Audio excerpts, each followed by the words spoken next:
حج کے 5 دن ہیں. آپ پہلے تھوڑی دیر کے لیے جو نا یہ جو حاجیوں پر میں نے دیکھا ہے مینا کے دن جب قریب آنے والے ہوتے ہیں نا تو حاجی گھبرائے مل رہے ہوتے ہیں, کیا ہوگا, خیمے میں کیسے رہیں گے, رش بہت ہوگا, احرام کتنے دن پہننا پڑے گا.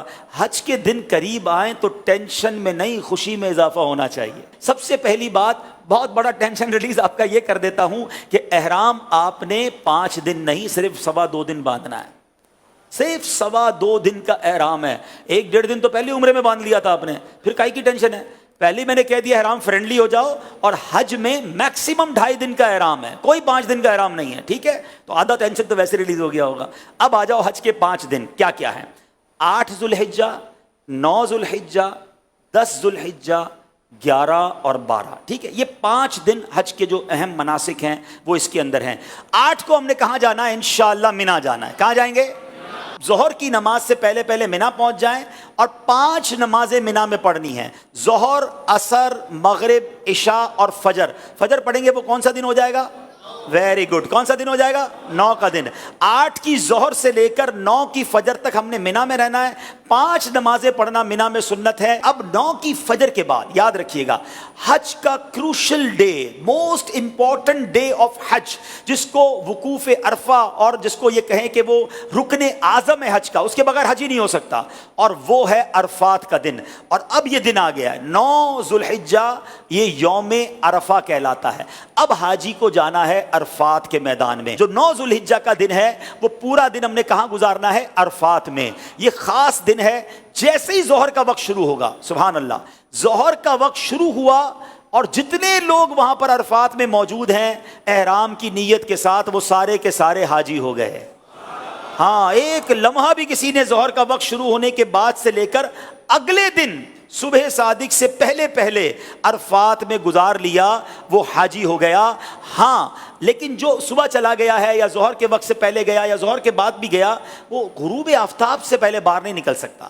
یہ بڑا مسئلہ ہے کہ بعض اوقات ہوتا یہ کہ دوپہر 3-4 بجے سے بعض خیمے والے کہتے چلو بھائی مزدلفہ چلنا ہے. نہیں, مغرب کا وقت ہو گیا, اب آپ آ جائیں گے مزدلفہ. یہ جو رات ہے, اللہ اکبر, بعض علماء فرماتے ہیں کہ یہ حاجی کے لیے شب قدر سے افضل رات ہے. یہ بڑی مبارک رات ہے, دعاؤں کی قبولیت کی رات ہے. پتھریلی زمین پر وہ مزہ آتا ہے جو 5 اسٹار ہوٹل کے بیڈ میں مزہ نہیں آتا. اللہ کی رضا کے لیے لوگ زمین پر پڑے ہوئے ہوتے ہیں. تو بہرحال یہ رات وہاں گزاریں گے. اب آ گیا 10 کی صبح. پاکستان میں 10 تاریخ کو ہم کیا کرتے ہیں؟ قربانی کرتے ہیں نا. حج کا دن ہوتا ہے, عید کا دن ہوتا ہے نا, آج ہی بڑی زبردست عید مناتا ہے. 10 تاریخ کو پہلا کام ہم نے کرنا ہے کہ ہم نے رمی کرنی ہے. ہم نے شیطان کو کنکریاں مارنی ہیں, اس کے بعد قربانی کرنی ہے, اس کے بعد حلق کرنا ہے. یہ 3 کاموں کی ترتیب یاد رکھیے گا. پہلے کیا کرنی ہے؟ رمی کرنی ہے, پھر اس کے بعد قربانی کرنی ہے, اس کے بعد حلق کرنا ہے. آپ احرام سے فارغ ہو گئے. ہاں, احرام تو پورا ہو گیا. ابھی تو 10 تاریخ کی صبح ہی ہوئی ہے, دوپہر ہو جائے گی زیادہ سے زیادہ. 2.5 دن میں آپ احرام سے فارغ. صرف ایک پابندی باقی ہے جو مرد و عورت کے معاملات ہیں, باقی یو آر فری ناؤ. اب اس کے بعد طواف الزیارہ کر لیں تو وہ پابندی بھی ختم ہو جائے گی. اس کے بعد یعنی یہ 10 کا دن جو ہے, آپ چونکہ تھوڑا بیزی ہوں گے, پہلے آپ رمی کریں گے, پھر قربانی کریں گے, پھر آپ حلق کریں گے, غسل وغیرہ کر کے لباس پہنیں گے. اگر شام کو طواف الزیارہ کرنا ہے تو کر لیں گے, ورنہ اگلے دن کر لیں گے.